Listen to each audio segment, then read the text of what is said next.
Like that's something that a lot of people always say is like, well, I need to replace my W-2 income. And I always challenge them. Yes, I love this thought. Going with this. I'm like, I know what you're talking about. I'm like, I'm so stoked on it. I was like, do you really need to replace all of your income? Like, do you spend every single penny of your income towards necessities?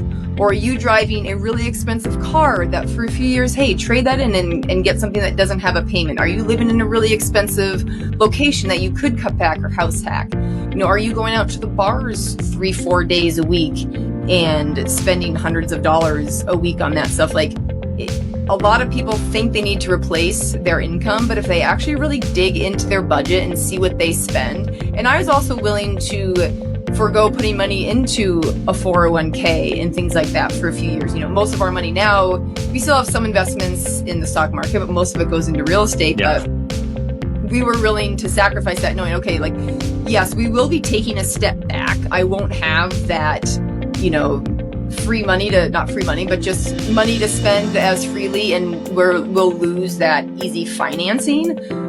But when I really dug into our budget, it's like, I don't need to replace all of my W-2. Like, we only need X amount more to sustain us and, you know, live comfortably. But, you know, we're not at the point where we were with a W-2, but we knew that having that freedom and having that time to spend everything in real estate, we would get back to where we were and far surpass what I ever would have made in a W-2 income. I mean, the ability to make money in real estate is endless.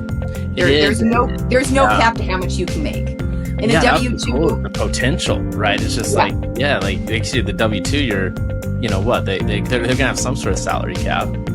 Yeah, I mean, short of you becoming, you know, Google CEO and you're making an absurd amount of money, but for the average person, and I was, you know, making 6 figures and doing very well, but you still have a cap. Real estate, as much as you want to work and as much as you want to put into it, as much as you want to buy, your income can just keep going up and up and up. So when people say they need to replace their income, I always tell them, like, sit down and really look at your budget. Really look at what your expenses are. What can you cut back? What can you maybe not have for a few years to be able to quit if you want to do this full time and be able to build up your real estate? Because most people, if they really dig into their budget, probably don't need to replace all of their income to be able to survive and do this full time for a few years. Yeah, I think